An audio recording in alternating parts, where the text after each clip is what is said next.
अस्सलाम वालेकुम, welcome to Mac guide. इस वीडियो में आपको सिखाऊंगा कि हम किस तरीके से यूज़र अकाउंट की इमेज को चेंज कर सकते हैं। यूज़र अकाउंट क्या होता है?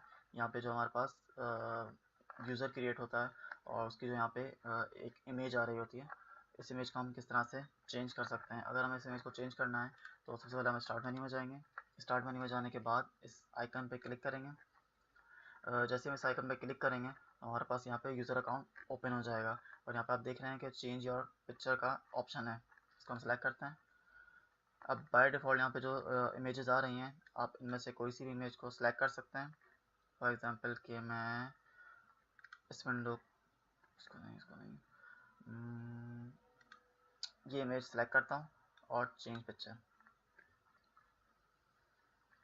आप देख रहे हैं कि यहाँ पर इमेज चेंज हो गई है। इसको क्लोज करता हूँ और दोबारा से स्टार्ट मेन्यू में जाता हूँ। अब देख रहे हैं कि यहाँ पे भी मेरी जो इमेज है वो चेंज हो गई है। तो इस तरीके से आप अपनी यूज़र अकाउंट की इमेज को चेंज कर सकते हैं। और फॉर एग्जांपल कि अगर आप चाह रहे हैं कि मेरे पास कोई ड्राइव में कोई इमेज है, जैसे मेरे पास माई कंप्यूटर में ई ड्राइव में ये मैक गाइड के नेम से एक इमेज है और मैं चाह रहा हूँ कि ये इमेज मैं अपनी यूज़र अकाउंट पर लगाऊँ, तो वो किस तरह से सेट करूँगा? मैं स्टार्ट मेन्यू में जाऊँगा, यूज़र अकाउंट पर क्लिक करूँगा, इसके बाद चेंज योर पिक्चर और आप यहाँ पे देख रहे हैं कि ब्राउज फॉर मोर पिक्चर्स का ऑप्शन है। इसको मैं सेलेक्ट करूँगा और इसके बाद जिस भी पार्टीशन में मेरे पास वो इमेज है,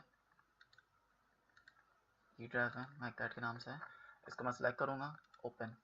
आप देख रहे हैं कि वो पिक्चर यहाँ पर उसने सेट कर दी है। तो इस तरीके से आप अपने अकाउंट पे पिक्चर लगा सकते हैं। बाय डिफ़ॉल्ट जो इमेजेस हैं उनको भी सिलेक्ट कर सकते हैं। उसके अलावा कोई न्यू इमेज नेट से डाउनलोड करके या ख़ुद से क्रिएट करके वो लगाना चाहते हैं तो वो भी आप इस पर सेट कर सकते हैं। अगर आपको मेरी वीडियो अच्छी लगी तो आप मेरे चैनल मैक गाइड को सब्सक्राइब कीजिए और वीडियो को लाइक कीजिए। और कोई ऐसा टॉपिक है जो आप सीखना चाहते हैं तो कमेंट में शो कीजिए ताकि नेक्स्ट वीडियो के ज़रिए मैं आपको गाइड कर सकूँ।